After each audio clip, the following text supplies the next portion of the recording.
বন্ধুরা, টমি একদিন রাস্তা দিয়ে স্কুলে যাচ্ছিল। এরপরে একটি দুষ্ট বিড়াল তাকে দেখে অনেক হাসাহাসি করে।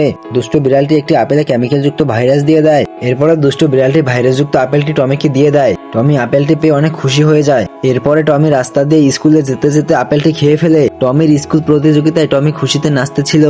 এরপরে টমির স্কুলের টিচার বাঁশিতে সিটি দেয়। বাঁশিতে সিটি দেওয়ার সাথে সাথে টমি দৌড় প্রতিযোগিতায় ফার্স্ট হওয়ার জন্য দৌড়তে থাকে। টমি দৌড়তে দৌড়তে হঠাৎ করে বুকে ব্যথা শুরু হয়ে বমি দিতে থাকে। এটা দেখে তার বন্ধুরা অনেক হাসাহাসি করে। টমি হেরে যাওয়াতে টমি অনেক কষ্ট পেয়ে কান্না করে দেয়। এরপরে টমির স্কুলের টিচার একটি অ্যাম্বুলেন্সকে ফোন দিয়ে আসতে বলে। টমির স্কুলের টিচার দ্রুত হসপিটালে নিয়ে যায় টমিকে। এরপরে ডাক্তার টমিকে স্যালাইন লাগিয়ে দেয়। তারপরে টমি সুস্থ হয়ে যায় একেবারে আগের মতো। তারপরে টমির মনে পড়ে দুষ্ট বিড়ালটির আপেলটি খেয়ে টমি অসুস্থ হয়ে পড়ে। তারপরে টমি পুলিশ বিড়ালকে জানায়। পুলিশ বিড়ালটি দুষ্ট বিড়ালটিকে ধরে নিয়ে যায়। এটা দেখে টমি অনেক খুশি হয়ে যায়। বন্ধুরা, তোমরা এরকমের নতুন নতুন কার্টুন ভিডিও পেতে অবশ্যই ভিডিওতে একটি লাইক এবং চ্যানেলটি সাবস্ক্রাইব করে রাখো।